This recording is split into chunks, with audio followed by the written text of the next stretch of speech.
अखन अपने सब सुन रहल छी माँ दुर्गा एक्सप्रेस के शानदार प्रस्तुति।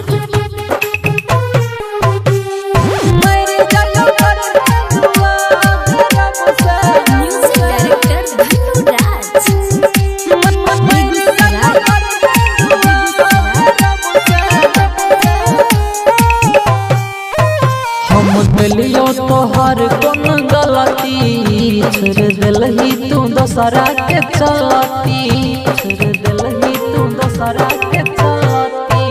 हम लियो तोहर कौन गलती छोड़ दिलही तू दोसरा के चलती। भेल सबसे अलग जाने छो सारा जब तुम ससुर में चल गेली जब से मेरी जाइयो करिए दुआ के रब से मेरी जाइयो करिए दुआ के रब से मेरी जाइयो करिए दुआ के रब से मेरी जाइयो करिए दुआ के रब से। Music director Dhanuraj DJ Dhanuraj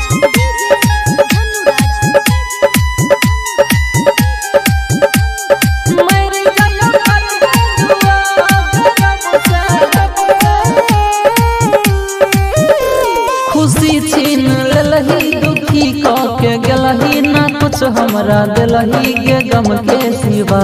तू कर ले जे मन छौ रोकै वाला कौन छौ ऊपर लेकिन रहतो खुदा के गवा।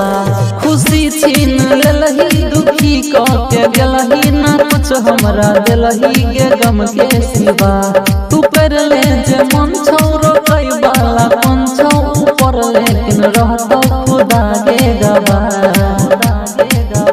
कतो सहै छियौ दुर्गति फिज भ गेलै माथा के बती।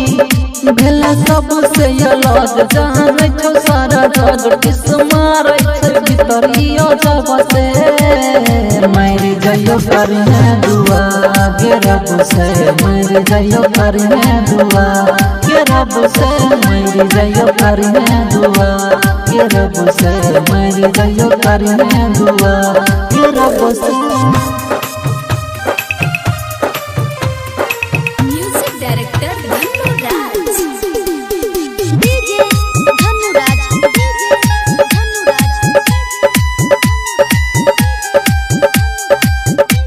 अखन अपने सब सुन रहल छी माँ दुर्गा एक्सप्रेस के शानदार प्रस्तुति। तोहर दोस्त नहीं छौ कलाम कहै छौ ई दुनिया छै जब्बार बदनाम के। नहीं जियै गे मारै हुकुर करै नहीं रहलै अरविंद गोल्ड अब काम के। तोहर दोस्त नहीं छौ कलाम कहै छौ ई दुनिया छै चुन चुन बदनाम के। नहीं जियै गे मारै हुकुर करै नहीं रहलै अरविंद गोल्ड अब काम के अब काम के। पहले बेर दिलही ऐसन जखम गे लैला सोचबै नहीं अगला जन्म गे। भेल सबसे अलग जानै छौ सारा जग इंतजार छै मौत के कब से मेरी जाइयो करिए दुआ के रब से मेरी जाइयो करिए दुआ के रब से मेरी जाइयो करिए दुआ के रब से मेरी जाइयो करिए दुआ के रब से।